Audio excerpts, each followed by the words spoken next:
Bonjour, donc on se retrouve pour une nouvelle capsule. Ça faisait longtemps que je ne vous avais pas vu. Donc j'espère que pour vous le confinement se passe bien. Pour moi, regardez, ça se passe toujours bien. On dirait que c'est dans pas longtemps. Je continue je fais moins d'exercices, donc je continue un petit peu à prendre de l'embonpoint, à prendre du ventre. Mais on va voir ça une fois que ça va être terminé. On va s'y remettre. Le travail, ça me manque énormément, l'école aussi. Et j'espère que ça va bientôt se terminer, puis que je vais bientôt pouvoir vous retrouver. Donc vous avez vu, je vous ai mis plusieurs vidéos. Les vidéos d'aujourd'hui qui parlaient du pain artisanal et industriel et aussi de la viennoiserie. Je vous ai mis plusieurs vidéos sur ça, puis sur les produits, les correcteurs en fin de compte, les produits Puratos. Puratos, il y en a qui sont pour, il y en a qui sont contre. Moi, je dirais plutôt que c'est des rehausseurs de goût. Si vous voulez faire du beau pain, utilisez l'améliorant, je pense que c'est le S500. Et vous allez toujours avoir des beaux pains bien poussés, bien ronds, des belles baguettes. Et puis, vous verrez, vous n'aurez pas de problème. Il n'y a même pas besoin de calculer la température de l'eau. Donc, moi, je ne suis pas trop pour ça, mais il faut savoir que ça existe et je voulais vous le montrer aujourd'hui. J'espère que vous regardez, j'ai vu que vous regardiez tous à peu près toutes mes vidéos que je mets. Pour pas que je vous en ai mis aussi pas mal, j'espère que vous avez essayé des recettes. Moi j'en ai essayé une particulièrement qui m'a beaucoup plu, c'est la creccia de Pâques. Avec le parmesan, c'est formidable. J'ai dégusté ça chaud avec un bon petit verre de bière, c'était vraiment super. Pour cette semaine, je vais vous montrer une nouvelle recette à base de pommes, d'érable. On va travailler je vais travailler les produits de l'érable. C'est une recette que j'ai inventée pour les meilleurs ouvriers de France. J'avais des recettes à inventer. J'ai inventé cette recette-là qui avait beaucoup plu et elle est dans mon livre de recettes des meilleurs ouvriers de France. Je l'ai appelée pommes de glace à l'érable. Pourquoi? Parce que c'est fait. Donc, comme vous voyez, j'ai des pommes. J'ai du cidre de glace, j'ai du sirop d'érable, et puis j'ai du beurre d'érable avec du beurre pour faire cuire mes pommes. Bien sûr, j'ai des pommes aussi. Et puis, je vais faire une crème pâtissière aussi avec de la tire d'érable et du sucre d'érable. Vous allez voir, c'est une viennoiserie qui est vraiment formidable. Donc, pour commencer, ça va me prendre une pomme pas trop grosse.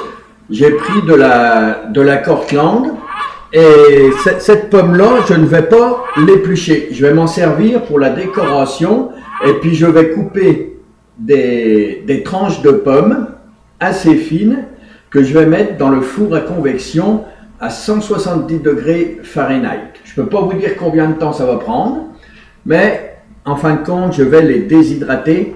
Et ça va me servir de décoration pour mettre sur mes viennoiseries. Donc, je vais faire déshydrater mes tranches de pommes. Donc, je vais garder ma pomme en entier, comme ça, puis je vais couper des tranches. Donc, je vais regarder les pommières, peut-être pas trop, je vais les mettre de côté. Et puis après, je vais essayer de les couper le plus fin possible. Et je vais pouvoir. Donc ça prend un couteau qui soit assez aiguisé. Vous voyez, c'est vraiment fin. Donc je vais en couper plusieurs. Vous voyez,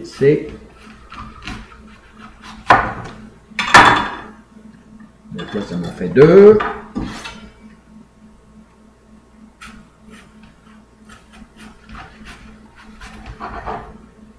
Vous n'êtes pas obligé de le faire non plus. Ça, moi, je fais ça parce que je trouve que ça fait une belle décoration quand les viennoiseries sont cuites et puis qu'on va les mettre dessus.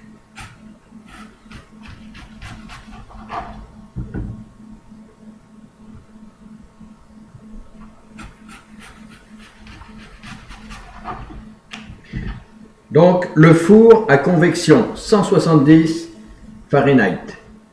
Pas plus chaud parce que je veux pas que les pommes elles cuisent, je veux juste les faire sécher en fin de compte.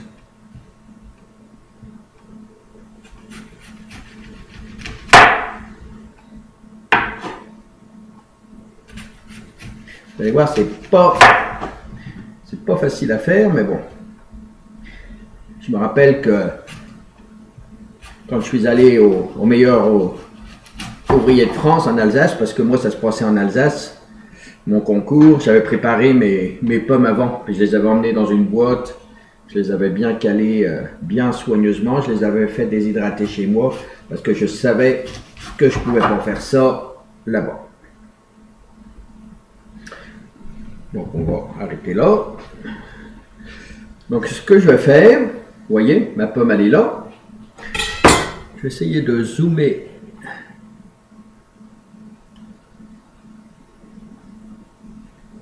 Voilà. Et là, je vais prendre mon couteau et je vais faire une petite entaille. Petite entaille comme ça. Et il faut que je la fasse un peu plus grande.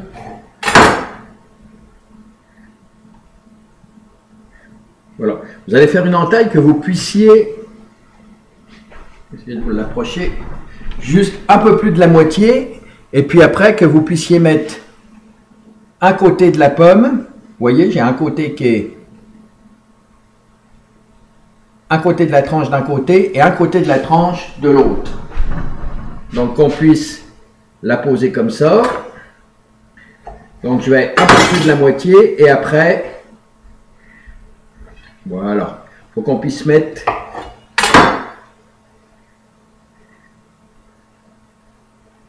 les pommes de cette façon. Il faut qu'on puisse les déshydrater. Donc, je vais prendre, je me suis préparé une assiette avec du papier alcan et je vais les poser dessus comme cela.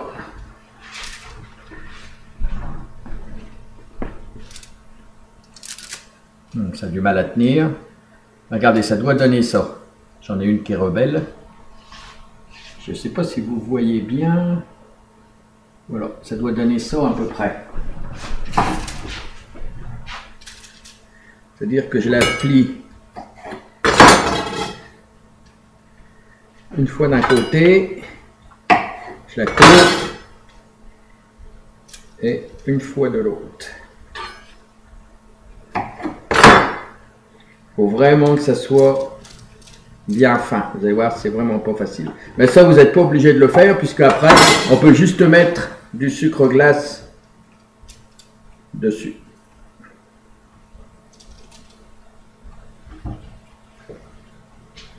Donc, regardez ce que ça donne.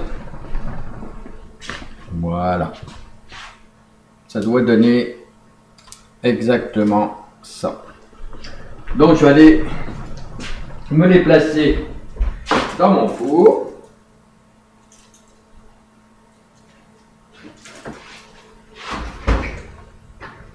Et je vais les laisser un certain temps pour qu'elles puissent se dessécher. Je vais enlever le zoom, on va revenir à nos moutons. Donc là, vous allez prendre une pomme. On va l'éplucher. Bon, moi j'ai un appareil comme ça, vous pouvez prendre un économe hein, ou un couteau. Faites attention à vos doigts quand même. Hein. On les aime, nos doigts, on y tient.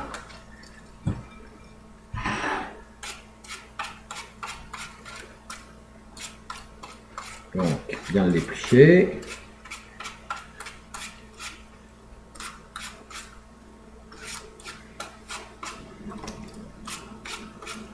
Donc, je vais vous mettre la recette, vous inquiétez pas.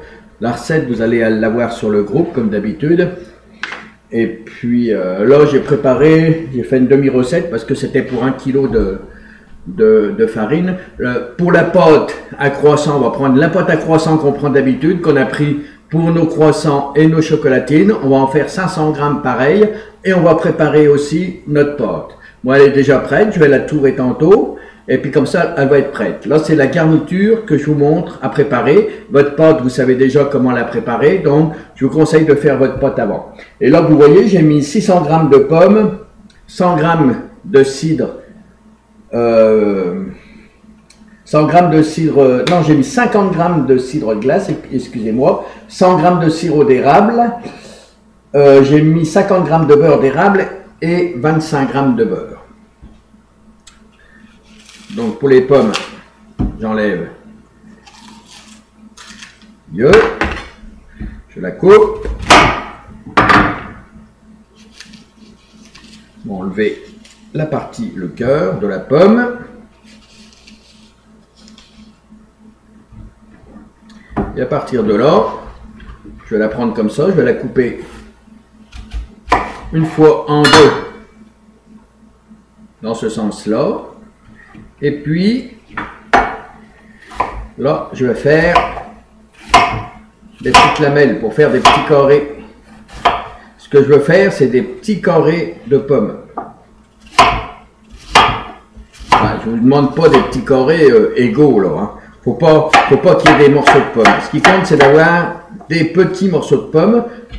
C'est ça qu'on va faire revenir dans le beurre d'érable et puis dans le beurre et qu'on va garnir nos viennoiseries avec ça.